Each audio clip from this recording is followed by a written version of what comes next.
हरैर्नामैव नामैव नामैव मम जीवनम् कलौ नास्त्येव नास्त्येव नास्त्येव गतिरन्यथा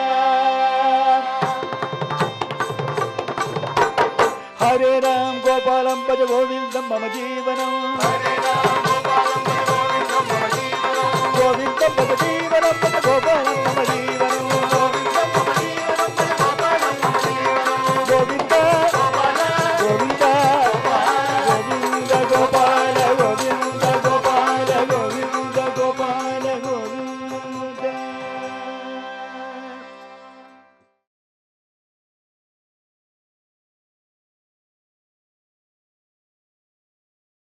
இந்த லீலையாவது தேவலை. அடுத்தது சுவாமி என்ன பண்ணிவிட்டார், அந்த ஊரில் ஒரு தாசி வீட்டுக்கு புரந்தரதாசர் ரூபத்திலேயே போயிடுறார். அவோ பதறிப்பறா, பாகவத சிரேஷ்டர் தாசர்வாள், நீங்கள் ஏதாவது சொல்லணும்னு நீங்கள் என்கிட்ட சொல்லி அனுப்பிச்சிருந்தா நான் வந்திருப்பேனே சுவாமி, நீங்கள் எதுக்கு இப்போ வந்தேள், இந்த ஆத்துக்கு நீங்கள் வந்த உலகத்தில் என்ன பேசுவா? இல்லைம்மா, நீ பாடி நான் கேட்கணும், நீ ஆடி எனக்கு எனக்கு ரொம்ப நன்னா நீ பாடுவியா, ரொம்ப நன்னா நீ பரதநாட்டியம் ஆடுவியா, நான் அந்த நர்த்தனத்தை பார்த்து நான் மனமகிழ வேண்டும். அவோ பாவம், சரி சுவாமி சங்கீதபரமாக ரொம்ப பெரிய பிதாமகர், பாடுறா ஆடுறா, ரொம்ப சந்தோஷப்பட்டு என்ன பண்ணி விடுறார், ஒரு கங்கணத்தை எடுத்து அவளுக்கு போட்டுட்டு வந்துடுறார். மறுநாளைக்கு பார்த்தா இவளுக்கு ஒரு பக்கம் ரொம்ப பெருமை, தாசர்வாள் எங்காத்துக்கு வந்தார், எனக்கு கங்கணம் போட்டார். சாதாரணமாக அவள் பேசுகிறச்சியே கையாட்டி பேசுவோம். இப்போ எல்லோரும் முன்னாடியுமே நான் இப்போ தான் கோவிலுக்கு வந்தேன், 7 மணி ஆச்சுலையோ 5 மணி ஆச்சுலையோ இப்போ தான் கோவிலுக்கு வந்தேன், உடனே ஏது கங்கணம் புதுசாக இருக்குது, 10 விரல்லையும் மோதிரம் போட்டுண்டாலாம், எல்லோரும் பார்க்கணுங்கிறதுக்கு கார்த்தால கல்யாணத்தில் எல்லாரும் முன்னாடியும் பல்லு தேக்க ஜலம் கொண்டு வா அப்படின்னு சொல்லிவிட்டு கையை ஆட்டி ஆட்டி பேசினாலாம். இது உலக சுபாவம். இவோ அழகாக கங்கணம், தாசர்வாள் கங்கணம் போட்டார், தாசர்வாள் கங்கணம் போட்டார், தாசர்வாள் கங்கணம் போட்டார்னு இவோ உலகத்தில் எல்லாருக்கும் சொல்லாதா பாக்கி இல்லை, இவோ சொல்லிகிட்டு இருக்கா, பெருமையை சொல்லிகிட்டு இருக்கா. அதுவும் எப்படி, என்னை பாட சொல்லி கேட்டு சும்மா போடலை, நான் பாடினேன், பாடி சந்தோஷப்பட்டு. அவரெல்லாம் கங்கணம் போடுறது சந்தோஷப்படுறதுன்னு சாமானிய காரியமா? இப்படி போயின்ட்டுருக்கு. அங்கே கோவிலில் என்னடான்னா சுவாமியுடைய கங்கணத்தை காணோம் அப்படின்னு, யார் எடுத்தான்னு பாருடான்னு ராஜா எல்லாரும் கையில் ஈட்டியை வச்சுன்னு எல்லாரும் பெட்டாலியன் வந்து நின்றுவிட்டான் போலீஸ்காரன் மாதிரி. அந்த நேரம் இந்த அம்மா எல்லாட்டையும் புரந்தரதாசர் தான் போட்டார், புரந்தரதாசர் தான், நேற்று யாருடா கோவிலில் நாம சங்கீர்த்தனம் பண்ணினா, புரந்தரதாசர் தான் பண்ணினார், இவருக்கு தான் கர்ப்பகிரகத்துக்கு வர போகிறதுக்கு இவருக்கு உரிமை உண்டு. சுவாமிக்கு முழை வந்தது, கண்ணில் ஜலம் உடனே சுவாமி இப்படி பண்ணுறேளே நியாயமானு கட்டின்றார். சுவாமிக்கு உடனே இந்த முழையும் சரியாக போய்டுத்து, கண்ணிலேயும் ஜலம் நின்றுது. அவ்வளோ உரிமை உண்டு தாசர்வாளுக்கு. ஏன்னா வியாசராயற்று தீட்சா வாங்கிட்டு வந்திருக்கார், அவளுக்கு உள்ளே போய் ஆராதனம் பண்ணலாம், அந்த உரிமை இருந்தது. அப்போது உள்ளே வந்தவர் நாம சங்கீர்த்தனம் முடிஞ்சு அவர் சுவாமியை சேவிக்க வந்தவர் தீபாரத்தி பண்ணுறதுக்கு வந்தாரே. அப்போது ஏதோ முள்ள இப்படி தீபாரத்தி பண்ணுறச்சே நைஸாக ஏதாவது சுட்டுருப்பாரா அப்படின்னு சொல்லிவிட்டு அவனுக்கு சந்தேகம். சரி, அவர் தான் வந்தாடா, பிடிச்சி கட்டுறான்னு விட்டான் தூணில் ராஜா. அடுத்தது வேறு எப்படி போயிருக்கோம், மற்ற எல்லாம் சரியாக இருக்குது, இந்த கங்கணம் மாத்திரம் காணும். அது பார்த்தா புரந்தரதாசர் தான் கொடுத்தான்னு இவ சொல்ல வச்சு விட்டார் சுவாமி. என்ன வேணும் இதை விட? சரி, நம்ம ஒன்றும் தெரியாமல் ஒன்றும் பண்ணல, அவரை தூணில் பிடிச்சி கட்டு, சவுக்கடி கொடுன்னு சொல்லிட்டான். எல்லோரும் தூணில் வச்சு கட்டி விட்டார். சுவாமி ஓன்னு அழறார். என்னப்பா, நான் உன்னை தியானம் செய்து நாம சங்கீர்த்தனம் செய்து கொண்டிருக்கிறேன், உன்னுடைய பக்தனுக்கு, உன்னுடைய குழந்தை அவனுக்கு இந்த மாதிரி ஒரு தண்டனை என்று உலகத்தில் இருந்தால் நாளைக்கு யாராவது உன் நாமத்தை சொல்லுவார்களா, பாடுவார்களா? சுவாமி பாண்டுரங்கா, உனக்கு இது என்ன சோதனை, எதற்காக இப்படி செய்கிறாய்? எனக்கு ஒன்றுமே புரியவில்லையே. நான் இப்படி ஒரு நிரபராதியாக இருக்கிறேன், இப்படி கொண்டு என்னை உன் சந்நிதியிலேயே உன்னுடைய தூணில் கட்ட வைத்து எனக்கு தண்டனை கொடுக்க செய்கிறாயே, நாளைக்கு உன் பக்தர்கள் உன்னை போற்றுவார்களா? சொல் சுவாமின்னு சொன்ன உடனே ஒரு அடி கொடுக்கறதுக்கு ஒரு அடி தான் விழுந்தது தாமதம். உடனே அசரீர் எங்கேருந்து பாண்டுரங்கன், நிறுத்துங்கள் நிறுத்துங்கள், நேற்றுக்கு நான் தாசராக நான் அந்த பெண் வீட்டிற்கு நான் சென்றது நான் தான் சென்றேன் தாசர் ரூபத்தில். ஆகவே இவர் கட்டிய தூணுக்கு இனிமேல் நீங்கள் வந்து தினம் ஆராதனை பண்ணணும். இதுக்கு ஆராதனை பூஜையெல்லாம் பண்ணினதுக்கப்புறம் தான் எனக்கு பண்ணணும். அதுக்கு பேர் தாசர் தூண்னு பேர். இன்றைக்கும் பந்தர்பூரில், இன்றைக்கும் பண்டரிபுரத்தில் அந்த தூணுக்கு பேர் தாசர் தூண்னு பேர். அந்த தூணுக்கு பூஜை புனஸ்காரங்கள் எல்லாம் பண்ணி முடித்ததுக்கப்புறம் தான், ஆராதனையெல்லாம் முடித்ததுக்கப்புறம் சுவாமிக்கும் பண்ணணும்னு இன்றைக்கும் அது அந்த சம்பிரதாயம் நடந்துட்டுருக்கு. சுவாமி பழிக்கு பழி வாங்கிட்டேடாப்பா, கணக்குக்கு கணக்கு, இதுக்கும் அதுக்கும் சரியா போயிடுத்தே. முயக்கே முய்ய தீரிது முயக்கே முய்ய தீரிது, இப்படி கணக்கு பண்ணிட்டேடா சுவாமி, எல்லாம் உன் செயல். எல்லாரும் பார்த்து அப்படி சுவாமி வேற இல்லை, தாசர் வேலை இல்லைன்னு சொல்லிட்டு அந்த இடத்துக்கு எல்லாரும் வந்துட்டா. உலகத்தில் மனுஷா இந்த லீலைகளெல்லாம் பார்த்துட்டு சுவாமி நினச்சி சங்கல்பம் பண்ணினா அவனுக்கு எப்படி தாசர் வாழ வந்து அவருடைய சாநித்தியத்தை அவருக்கு சாட்சாத்காரம் ஆகி இருக்கிறது என்பதை சுவாமி சங்கல்பம் பண்ணி சொன்னான்னா எப்படி சொல்லுவான்? இப்படி அழகாக இப்படி தான் தாசர்கள் சரித்திரத்தில், பக்தர்கள் சரித்திரத்தில் இப்படி தான் வரும். சுவாமி க்ஷேத்ராடனம் செய்தார், ஒவ்வொரு இடமாக சென்றார், காஞ்சிபுரம் போனார். கண்ணார கண்டன சுதன கஞ்சி புண்ணிய கோடி கரீர ஜவரதன கண்ணார கண்டன சுதன கஞ்சி புண்ணிய கோடி கரீர ஜவரதன கண்ணார கண்டன சுதன. ஸ்ரீரங்கத்துக்கு வந்தார். யாரே ரங்கனா, யாரே கிருஷ்ணனா, யாரே ரங்கனா, யாரே கிருஷ்ணனா, யாரே ரங்கனா, கரைய பந்த வரு, யாரே ரங்கனா, யாரே கிருஷ்ணனா.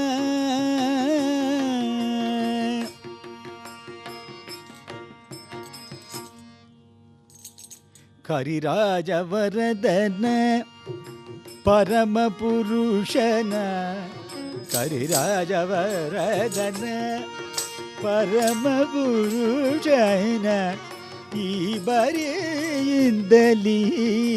ಕರೆಯ ಬಂದ ಅರೋಯರೆ ರಂಗರ ಯಾರೆ ಕೃಷ್ಣನ ಯಾರೆ ರಂಗನ ಕರೆಯ ಬಂದ ಅರೋಯರೆ ರಂಗನ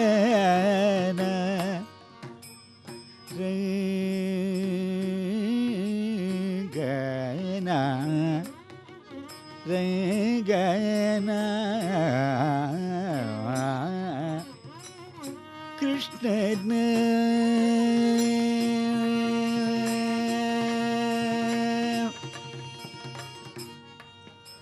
ಗೋಪಾಲಕೃಷ್ಣನ ಪಾಪ ವಿನಾಶನ ಈ ಬರಿಯಿಂದಲೇ ಕರೆಯ ಬಂದವರು ಯಾರೇ ರಂಗನ ವೇಣು ವಿನೋದನ ಪ್ರಾಣಪ್ರಿಣಿಯನ ಜಾಣಯರೇ ರಸನ ಕರೆಯ ಬಂದವರು ಕರಿರಾಜವರದನ ಪರಮ ಪುರುಷನ ಪುರಂದರ ವಿಠಲನ ಕರೆಯ ಬಂದವರು ಯಾರೇ ರಂಗನ ಯಾರೇ கிருஷ்ணன. சுவாமி திருப்பதிக்கு வந்தார். அடிக்கடி திருப்பதிக்கு வருவர், சேவை நடக்கும், பாப்பர்.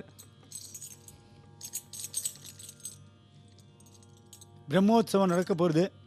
அதுக்கு முன்னாடி சில காலம் நிம்மதியாக கொஞ்சம் சுவாமியை அடிக்கடி தினமும் போய் சேவிப்போமே. அந்த காலத்துலேயும் திருமலைக்கு போய் சேவிக்கிறது ரொம்ப கஷ்டமாக இருந்திருக்கும். இவ்வளவு கூட்டம் ஜெருகண்டி ஜெருகண்டி ஜெருகண்டி சத்தவன கொஞ்சம் குறைச்சலாக இருந்திருக்கலாம். ஆனால் அந்த திருப்பதி பெருமாளை தரிசிக்கிறதுங்கிறது ஒவ்வொரு தினமும் ஒவ்வொரு பெரிய எக்ஸ்பெடிஷன் தான். அது ரொம்ப கஷ்டப்பட்டு ஏதாவது ஒரு காரணத்திற்காக யாத்திரை கஷ்டமாக இருக்கும், சூழ்நிலை கஷ்டமாக இருக்கும். திருட்டு பயம் அந்த காலத்தில், ரொம்ப காலத்துக்கு முன்னாடி திருப்பதி மலைக்கு போயிட்டு வர்றதுங்கிறது ஒரு வெளியில் வந்து இன்றைக்கி திருப்பதி பெருமாளை சேவிச்சேன்னு அது ஒரு பெரிய கைலாஷ் யாத்திரை போயிட்டு வர மாதிரி தான் இன்றைக்கி. கோவிந்தராஜர் சந்நிதியில் கீழே உட்காந்துருக்கார், திண்ணையில் உட்காந்து சந்தியாவந்தனம் பண்ணியிருக்கார். அவசியம் சொல்லணும், அந்த காலத்தில் பூணல் போட்டினவாள்லாம் 3 காலமும் சந்தியாவந்தனம்னு ஒன்று பண்ணுவாள். சாய சந்தியாவந்தனம் முடிஞ்சது, கொஞ்சம் அப்படி இருட்டிண்டு வருது.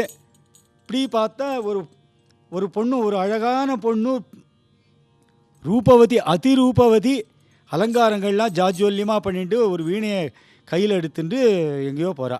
இது என்னடா இது, விளக்கு வச்சாச்சு, இருட்டாக இருக்குது, இந்த குழந்தை இந்த சின்ன பொண்ணு இப்படி தனியாக இவ்வளவு அலங்காரம் பண்ணிட்டு வீணையை கையில் எடுத்துன்னு எங்கே போகிறா? 1 நாள் ஆச்சு, 2 நாள் ஆச்சு, பார்த்தாரு 3ஆவது நாள். என்னம்மா இது, நானும் கேட்கக்கூடாதுன்னு இருக்கேன், தப்பாக நினச்சிக்காத, இந்த இருட்டின அப்புறம் தான் நீ வந்து வெளியில் வந்து இந்த மாதிரி நீ போகிற, இது என்னது, இது நான் தெரிஞ்சுக்கலாமா, நீ எங்கே போகிறேன்னு தெரிஞ்சுக்கலாமான்னு இவர் தெரியாமல் கேட்டுவிட்டார். தெரிஞ்சு தான் கேட்டார், தெரிஞ்சுக்கணும்னு கேட்டார். சுவாமி, நான் திருமலைக்கு செல்கிறேன். திருமலைக்கா? இருட்டுலையா? நீயா? எதுக்கு இப்போ? என்ன விஷயம்? நான் சுவாமி முன்னாடி நான் வீணை வாசிப்பேன், சுவாமி வந்து நிச்சயம் அவர் வந்து நர்த்தனம் ஆடுவார் என் வீணைக்கு அப்படின்னாலாம். இது என்னடா புதுசாக இருக்குது, நம்ம இவ்வளவு நாள் இத்தனை தியானம் பண்ணி அந்த பாண்டுரங்கனை பார்க்கறதுக்கு கதறி அழுது, நமக்கு நம் தர்மபத்னி இல்லைன்னு நமக்கு இந்த சாட்சாத்காரம் கிடைச்சிருக்குமா, இந்த ஒரு பிரவೃತ್ತಿ எனக்கு கிடைச்சிருக்குமா? இந்த பொண்ணு ரொம்ப சாதாரணமாக காஃபி சாப்பிட்றாப்புல சொல்கிறாளே. அந்த காலத்தில் காஃபி கிடையாதுங்கிறது வேறு விஷயம், நமக்கு புரிகிற மாதிரி சொன்னேன். அலங்காரம் பண்ணிட்டா, கையில் வீணை வச்சுட்டு இருக்கா, நடந்து வேற போகிறாளோ, எதில் போகிறாளோ, மலையேறி போகணுமே, எப்போ போவோம், எப்போ வந்து கோவிலுக்குள்ளே போவோம், ஒன்றும் புரியலையே. ஏமா நானும் வரலாமான்னு ஒரு கேள்வியை கேட்டார். வாங்கோளேன் சுவாமி, நீங்களும் வாங்கோ, உங்களே அழைச்சின்னு போகிறேன், நீங்களும் வாங்கோ. ஆனால் தூணுக்கு மறைவிலிருந்து மறைந்து நின்று தான் நீங்கள் தரிசிக்க வேண்டும். நடுவில் பேசவே கூடாது. வீணை வேற வாசிக்க போகிறேன், நிச்சயம் பேசக்கூடாது. வீணை வாசித்தாலே ரொம்ப நிசப்தமாக கேட்கணும். ஒரு ஆஹா சபாஷ்னு சொல்கிறது கூட உறக்க சொன்னாலே வந்து வீணை வாசிக்கிற வாழ்க்கை ஒரு இடைஞ்சலாக தான் இருக்கும். சத்தியமாக சொல்ல போனேன், வாய்ப்பாட்டு கச்சேரியில் ஆஹா ஓ சபாஷ் பலே, சில பேர் தன்னுடைய ஞானத்தை காமிச்சிக்கிறதுக்கு இடம் தெரியாமல் வேறு சபாஷ் பலையெல்லாம் சொல்லுவாள், அது வேற உண்டு. மிருதங்கம் வாசிக்கிறது, வீணைக்கு வாசிக்கிறது, வீணைக்குள்ளே அடங்கி வாசிக்கணும். கம்பர் ரொம்ப அழகாக சொல்கிறார், தைவரு மகர வீணை தன்னுமை தழுவி தூங்க அப்படின்னு சொல்கிறார். அது வீணைக்கு வாசிக்கிறது இந்த மிருதங்கம் ஒலியும் அந்த நரம்பில் வந்த நெய்திரள் நரம்பில் வந்த மழலையின் என்ற, அதாவது வீணை வாசிக்கிற அந்த சத்தம் வந்து மீட்டின நேர நம்ம நரம்புக்குள்ளே போகணும். அந்த வீணையோடைய அந்த நாதமானது அது எப்படி இருக்குன்னா, குழந்தையின் மழலை ஒலி மாதிரி. குழந்தை என்ன பேசினாலும் அந்த பெற்றோர்களுக்கு ரொம்ப ஆனந்தமாக இருக்கும் இல்லையோ, புரிஞ்சிடும் இல்லையோ. பாரு, அவனுக்கு இப்போவே குழந்தைக்கு எல்லாம் தெரியறது, எல்லாம் எப்படி பேசுறது பாரு அப்படின்னு ஒவ்வொரு பெற்றோரும் சொல்லிட்டு இருப்பா. எல்லா குழந்தைகளும் புத்திசாலித்தனமாக ஏதோ ஒரு சமிக்கை காமிக்க போகிறது, பேச போகிறது. ஆனால் அதான் திருவள்ளுவர் ரொம்ப அழகாக சொன்னார், குழலினிது யாழினிது என்பர் மக்கள் மழலை சொல் கேளாதவர்னு சொல்லலை. ஒரு அழகான ஒரு வார்த்தையை போட்டார், குழலினிது யாழிது என்பர் தம் மக்கள் மழலை சொல் கேளாதவர். தன்னோட குழந்தைகள் அந்த மழலை மாதிரி கேட்குற அந்த வீணைக்கு மிருதங்கம் எப்படி வாசிக்கணும்னு 2 குழந்தைகள் அப்படி ஒன்றுக்கு மறந்து போய் அப்படி செல்லமாக கட்டிண்டு தூங்குறதான். அப்படி வாசிக்கணுமா. வீணநாதமும் மிருதங்கநாதமும் சேர்ந்து இருப்பது பாலில் தேன் கலந்தார் போல் அப்படின்னு கூட சொல்லாமல் 2 சின்ன அழகான குழந்தைகள், குட்டி குழந்தைகள் அப்படி கட்டிண்டு தூங்கித்துனா பார்க்குறதுக்கு எப்படி இருக்கும், அழகாக அப்படி இருக்கணுமா. சுவாமி வீணை வாசிக்கும் பொழுதோ அங்கிருந்து வெளியில் வரும் வரை நீங்கள் பேசவே கூடாது, சத்தம் போடக்கூடாது, தூணில் மறைந்திருந்து பார்க்க வேண்டும். எல்லாரும் போகிறா. அங்கே போன உடனே கோவில் வாசலில் அந்த பொண்ணும் அப்படி வீணையை அப்படி வச்சுண்டு ஒரு தாளத்தந்தியோடு சேர்த்து ஒரு ஷட்ஜம் பளிச்சுன்னு ஒரு தரம் மீட்டராலாம், கதவு அப்படி திறந்துன்றது தான். இது என்ன அதிசயம், இப்படி நடக்குமா? இவருக்கு தெரியாதே அது வந்திருக்கிறது யாருன்னு. சாட்சாத் சரஸ்வதி தேவி சுவாமிக்கு ஆராதனை பண்ண வந்திருக்கா சங்கீதத்தால். உள்ளே கூட்டின்னு போகிறா. தாசர்வாள் மனதியில் இருந்து பாடுறார், பார்த்துட்டே இருக்கார்.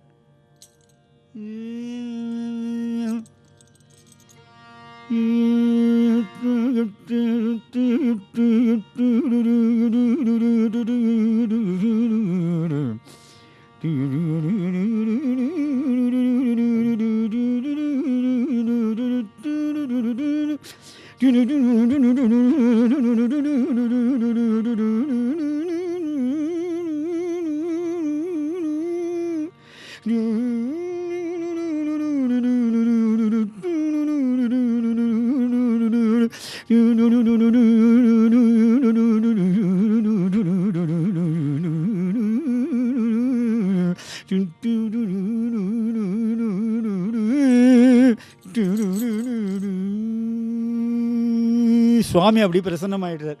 சங்கீர் சக்கர அந்த ஸ்வரூபத்தோட ஜம்முன்னு அவர் மாலையெல்லாம் போட்டுன்னு பீதாம்பரதாரியா இந்த வீண சத்தத்தை கேட்டுன்னு அவர் பாட்டுக்கு இங்கே வந்துடுறார். गानलोल श्याम सुंदर हे श्रीनिवास श्यामलोल श्याम सुंदर हे श्रीनिवास गानलोल श्याम सुंदर हे श्रीनिवास श्याम सुंदर हे श्री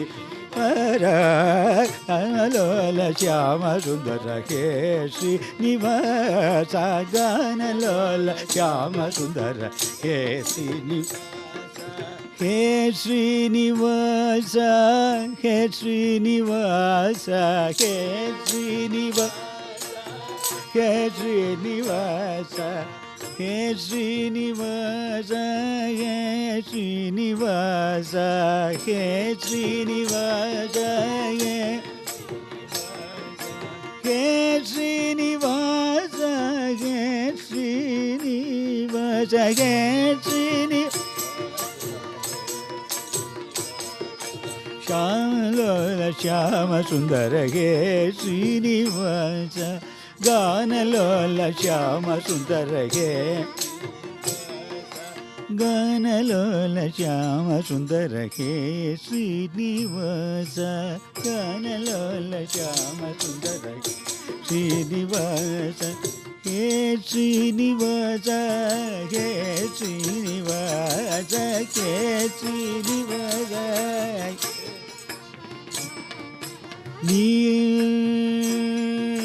नीरदाब नीरजाक्ष निखिल लोकनायक नीरदाब नीरजाक्ष निखिल लोकनायक नीरदाब नीरजाक्ष निखिल लोकनायक नीरदाब निखिल लोकनायक गानलोल श्याम सुंदर हे श्रीनिवास गानलोल श्याम सुंदर हे श्रीनिवास हे श्रीनिवास हे श्रीनिवास हे श्रीनिवास हे श्रीनिवास हे श्रीनिवास हे श्रीनिवास हे श्रीनिवास श्रीनिवास हे श्रीनिवास हे श्रीनिवास हे श्रीनिवास श्रीनिवास गानलोल श्याम सुंदर हे श्रीनिवास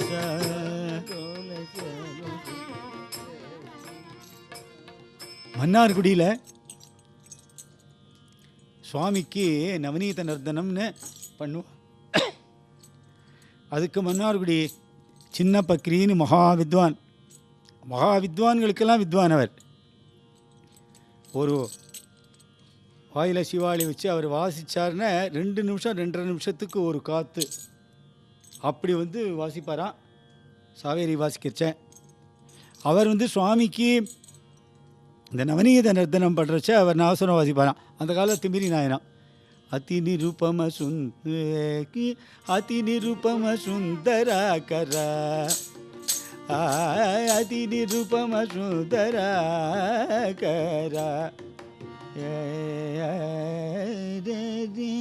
அதி நிருபம சுந்தராகர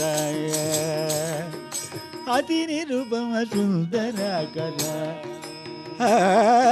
அதி நிருபம அதி நிருபம அதி நிருபம சுந்தராகர விஷய குமுதகித அதி நிருபம சுந்தராகர விஷய குமுதகித நீலமேக சாமள சரீர அதி நிருபம சுந்தராகர விஷய குமுதகித நீலமேக சாமள சரீர அதி நிருபம சுந்தராகர விஷய குமுதகித நீலமேக சாமள சரீர தினிருபம சுந்தராகர விஷய குமுதகித நீலமேக சாமள சரீர அதினிருபம சுந்தராகர விஷய குமுதகித நீலமே சாமள சரீர அதினிருபம அதினிருபம சுந்தராகர. நான் நினைத்து பார்த்து கொண்டேன், சரஸ்வதி தேவி வீணை வாசிச்சு சுவாமி நர்த்தனம் பண்ணி இது யாருக்கு கிடைக்கும்? அந்த பக்தர் சிரேஷ்டர் புரந்தரதாசருக்கு அவருக்கு கிடைச்சது. பகவான் வரம் கொடுத்துட்டார், நாரதர் சுவாமிக்கு வரம் கொடுத்துட்டார்.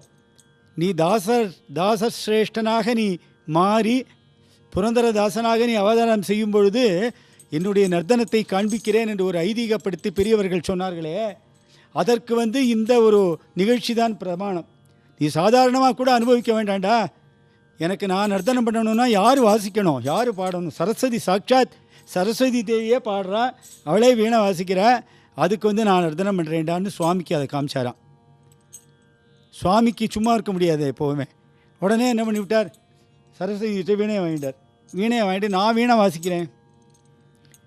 நாம சங்கீர்த்தனத்தில் இதெல்லாம் நிறைய நடக்கும். கொஞ்சம் ஹார்மோனியம் சில பேர் வாசிச்சுட்டு இருப்பா, சில பேர் மிருதங்க வாசிச்சுட்டு இருப்பா. ராத்திரி ஒரு மணிக்கு மேலே கொஞ்சம் அப்படியே அவளுக்கு சுற்றுற போது தியானங்கள்லாம் இந்த பூஜையெல்லாம் வரும். பூஜா கிரமங்கள்லாம் யோகாம் புஷ்பம் வேதாம் புஷ்பவான் பிரஜாவான் பசுவான் பவதின்னு சொல்ல ஆரம்பித்த உடனே இவா எல்லோரும் என்ன பண்ணுவா, அதுக்கப்புறம் 1-2 பாட்டுக்கு சின்ன பாட்டு தானே சொல்லிவிட்டு இவாவா கையில் வாங்கிடுவா. ஹார்மோனியத்தை மிருதங்கத்தை ஒருத்தர் வாங்கிப்பா, அதை வச்சுன்னு அந்த பஜனையில் சாதகம் பண்ணிட்டு இருப்பாவா. பாடுறவாளும் அதேமாக இந்த முக்கியமாக பாடுறவா யார்ட்டையா விட்டுட்டு போயிடுவா, அது வேறு விஷயம். நான் அதை பற்றி நான் சொல்லலை. இதெல்லாம் சாதாரணமாக நடந்துட்டு இருக்கிறது நாம சங்கீர்த்தனத்தில்.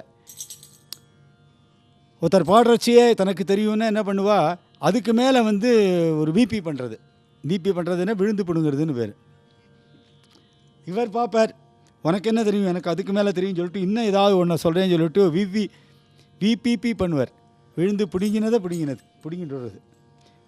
இதே மாதிரி அவா தெரியாதவா அந்த வாத்தியத்தை எடுத்து வாசிக்கிறச்ச பாவம் அந்த நாழி தான் எல்லோரும் செத்த நாழி ஆற்றுக்கு போய் வெத்தலை போட்டுக்கிறவா, அப்படி அந்த பக்கம் போய் வெத்தலை போட்டுன்னு வருவா. இதெல்லாம் நடக்கும் வச்சுக்கோங்க. சுவாமி வீணை எடுத்து வாசிக்க ஆரம்பித்தார். வேணும்னே வாசிக்க ஆரம்பித்த உடனே வேணும்னே அவசரமாக வாசிச்சாராம். அதில் வராத சுரங்கள் வந்த சுரங்கள் பார்க்காம இடறி விழுந்து வேணும்னே இடறி விழுந்து ரொம்ப கஷ்டப்பட்டு சுவாமி தப்பாக வாசிக்கிறார். இந்த பெரிய சங்கீத ஞானஸ்தாள் சங்கீதம் என்று வரும்பொழுது சுவாமியாக இருந்தான்னா யாராக இருந்தான்னு தாசர்வாளுக்கு பொறுக்குமா? ஆச்சாரியாள் முன்னாடி வாசிச்சுட்டு இருக்கிறச்ச ஒரு சிஷ்ய பையன் கூட வாசிக்கிறான். அவன் ஏதாவது பேத்தி விட்டான், கண்ணா பின்னான்னு அடிச்சுட்டா பார்த்துட்டான்னா ஆச்சாரியாள் இருக்காள்னா பார்த்துட்டு கூடியும் ஓங்கி ஒன்று இந்த தவுல்காரன் ஓங்கி மண்டையில் ஒன்று வைக்கத்தான் பண்ணுவான். தாளத்தை தப்பாக போட்டான்னா பலார்னு அரைஞ்சு விடுவான். அந்த காலத்துலலாம் தவுல்காரா நவசுரக்காரெல்லாம் பார்த்தா தப்பாக ஏதாவது பண்ணினாள்னா பேசுகிற வழக்கமே கிடையாது, கை தான் பேசுவோங்க. வாத்தியத்துக்கு பதிலாக அவள் சரீரத்தில் பேசுவோம், அவ்வளோதான். சுவாமி பார்த்தார், என்னது சுவாமி நீங்களே இப்படி அவசரமாக வாசிக்கிறீர்கள், என்னது இது அப்படின்னு விட்டார். உடனே சுவாமியும் சரஸ்வதியும் மறைஞ்சே போயிட்டார். தரிசனம் அங்கேருந்து சரி இவர் இந்த உலகத்துக்கு விட்டார். அவர் தரிசனம் அந்த எங்கேயோ ஒரு டிரான்ஸில் இருந்தது, அதை விட்டுட்டு அவர் இந்த உலகத்துக்கு விட்டார். இந்த டெஸ்ட்டில் இன்னும் தாசர்வாள் நம்ம நினச்சதான் சொல்லிட்டு சுவாமி அந்தர்த்தியானம் ஆகிட்டார். சுவாமி அழுது உடனே பாடுறார், ಶ್ರೀನಿವಾಸ ನಿಲ್ಲೆ ಪಾಲಿಸೋ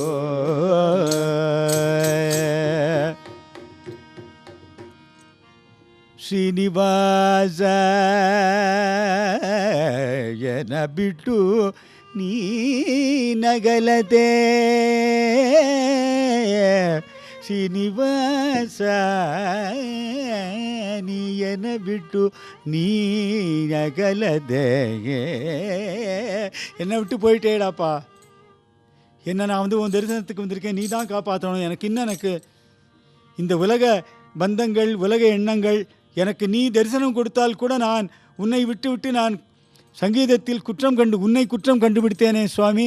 ಶ್ರೀನಿವಾಸ ನೀನೇ ಪಾಲಿಸೋ ಶ್ರುತ ಜನ ಬಲ ಶ್ರೀನಿವಾಸ ನೀನೇ ಪಾಲಿಸೋ ಶ್ರುತ ಜನ ಬಲ ಗಾನಲೋಲ ಶ್ರೀ ಮುಕುಂದನೇ ಶ್ರುತ ಜನ ಬಲ ಗಾನಲೋಲ ಶ್ರೀ ಮುಕುಂದ.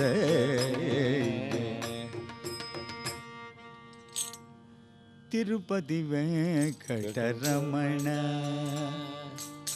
ತಿರುಪತಿ ವೆಂಕಟರಮಣ ತಿರುಪತಿ ವೆಂಕಟರಮಣ ತಿರುಪತಿ ವೆಂಕಟರಮಣ ನನಗೆ ಭಾರತ ಕರುಣ ತಿರುಪತಿ ವೆಂಕಟರಮಣ ನಿನ್ನ ಕ್ಯಾದಕ್ಕೆ ಭಾರತ ಕರುಣ ತಿರುಪತಿ ವೆಂಕಟರಮಣ ಕ್ಯಾದಕ್ಕೆ ಭಾರತ ಕರುಣ ತಿರುಪತಿ ವೆಂಕಟರಮಣ ವೆಂಕಟರಮಣ ವೆಂಕಟರಮಣ ರಮಣ.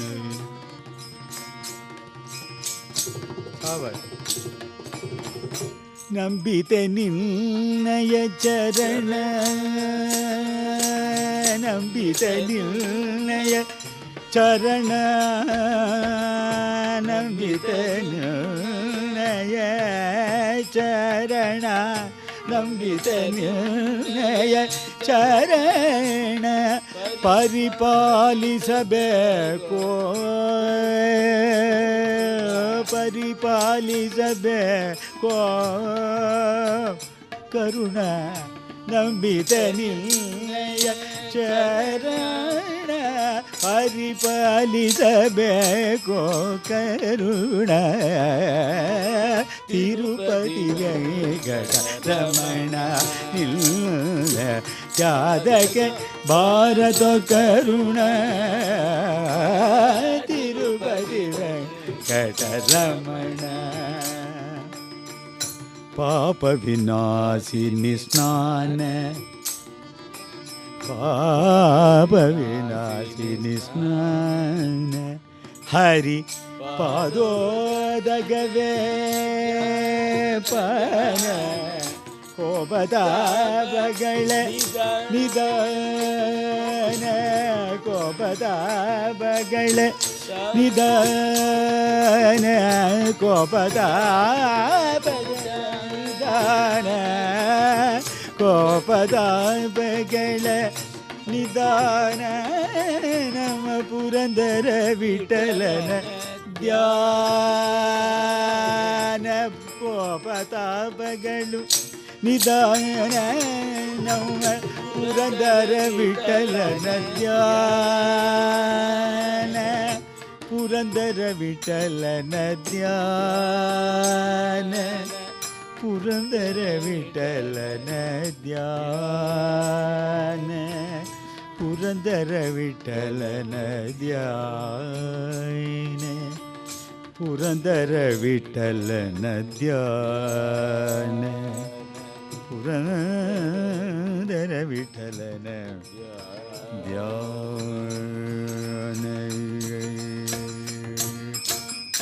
இந்த பிரம்மராகத்தில் ஆனந்தமாக ஹம்சானந்தியில் அவர் ஆனந்தப்பட்டு பகவானை பாடி பரவி துதித்து கொண்டிருக்கிறார். பிரம்மோத்சவம் பார்க்க வந்திருக்கார். சுவாமி அவரை மலையிலேருந்து கீழே கொண்டு வந்து சௌரியமாக சேர்ப்பிச்சு விட்டார். பிரம்மோத்சவம் பார்க்குறதுக்கு வந்திருக்கிறச்ச திருமலையில் வாசம் பண்ணிட்டு இருக்கார் குடும்பத்தோட. தினம் கார்த்தால் எழுந்திருந்து பார்த்தா ஒரே வாசன திரவியங்களால் வாசத்தெளித்து அழகழகாக கோலம், இவ்வளவு பிரமாதமாக கோலம் போட்டிருக்கு. இந்த கோலத்தை பார்த்துட்டா கோலத்தை தாண்டி வெளியில் போகணும்னு தோணலை. எல்லோரும் வந்து பார்த்துட்டுருக்கா. என்ன மாமி, உங்காத்து மாமி இவ்வளவு பிரமாதமாக கோலம் போடுறாரு, எப்போ போட்டார், எத்தனை மணிக்கு? நேற்றுக்கு ராத்திரியே ஆரம்பிச்சிருக்கணும் போல இருக்க. இந்த அலங்காரனையும் இந்த கோலத்தையும் இந்த ஒரு எந்த ஜலம் தெளிக்கிறேள், இப்படி என்ன பண்ணுறேள், இப்படி வாசனை அடிக்கிறதுனே பிரம்மோத்சவம் பார்க்குற கூட்டம் பூரா இங்கே வந்து கேட்டுருக்கு. ஒன்றும் புரியல. சரி, இன்றைக்கி என்னன்னு பார்த்துடணும்னு அந்த மாமி என்ன பண்ணினா, சரஸ்வதி பாய் ராத்திரி பூரா வந்து அப்படி முழிச்சு பார்த்துட்டே இருந்திருக்கா. பார்த்தா ஒரு சப்த கன்னிகைகள், ஒத்தி ஜலம் தெளிக்கிறா, ஒத்தி கோலம் போடுறா, ஒத்தி பொட்டு வைக்கிறா, ஒத்தி கோலத்தை அழுக்கிறா, இன்னொத்தி காவியை பூசுகிறா.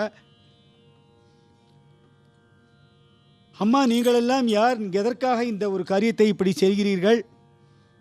சுவாமிக்கு அலங்காரம் செய்பவர்களா நீங்கள்? நீங்கள் எதுக்கு இந்த வாசலில் வந்து கோலம் போடுகிறீர்கள்? இப்படி பார்த்து கண்ணை பறிக்கிறதே ஜாஜ்வல்யமாக இருக்கே. ஆமே வைகுண்டத்தில் நுழையிற மாதிரி வைகுண்ட வாசல் மாதிரி ஆத்த பண்ணியிருக்கலே, நீங்கள்லாம் யாருமான்னு கேட்ட, நாங்களெல்லாம் நதி தேவதைகள். கங்கா, யமுனா, கோதாவரி, கிருஷ்ணா, காவேரி ஆகிய எல்லா நதிகள் எங்களிடம் ஜனங்களெல்லாம் வந்து ஸ்நானம் செய்து தங்களுடைய பாவங்களை புண்ணிய தீர்த்தங்களில் தீர்த்தமாடி கழுவிக்கொள்ள வேண்டுமே என்று நாங்கள் அவர்களுடைய பாவங்களை வாங்கி கொண்டு அவர்களை புண்ணியாத்மாக்களாக நாங்கள் மாற்றி விடுகின்றோம். எங்களுடைய தீர்த்த ஸ்நானத்தால் எங்களுடைய பாவங்களை நாங்கள் எங்கே கழுவிக்கொள்வது என்று பார்க்கும் பொழுது, நாங்கள் உங்களுக்கு அம்மா, உங்களுக்கு நான் கைங்கரியம் செய்து இவ்வாறு வாசலில் உங்கள் வீட்டில் படி ஒரு பிரமாதமாக ஒரு வாசனை திரவியங்களால் ஆன ஒரு தீர்த்தங்களை தெளித்து கோலம் போட்டு கைங்கரியம் செய்து உங்கள் அனுகிரகத்தால் நாங்கள் எங்கள் பாவங்களை கழுவிக்கொள்ள வேண்டுகிறோம். அதற்காகத்தான் அதுவும் இங்கே பிரம்மோத்சவத்திற்கு வந்திருக்கேள். எங்களுக்கு 2 லாபம். சுவாமிக்கும் சுவாமியை சேவிச்சு விட்டு, சுவாமியை சேவிக்கிறத விட உங்களை மாதிரி பதிவிரதைகளை சேவிக்கிறது எங்களுக்கு ரொம்ப புண்ணியம் சொல்லிவிட்டு, அந்த சப்த கன்னிகைகளும் சேர்ந்து இந்த சரஸ்வதி பாய் தர்மபத்னி புரந்தரதாசருடைய தர்மபத்னியை நமஸ்காரம் பண்ணிட்டு போனாளாம். தாசர் சிரேஷ்டர்களின் தர்மபத்னிக்கு இப்படி எந்த அளவில் ஏற்றம் உண்டு என்பதை இந்த ஒரு நமக்கு இந்த சுச்சரித்திரங்கள் நமக்கு நல்ல முறையில் நமக்கு விளக்குகின்றன.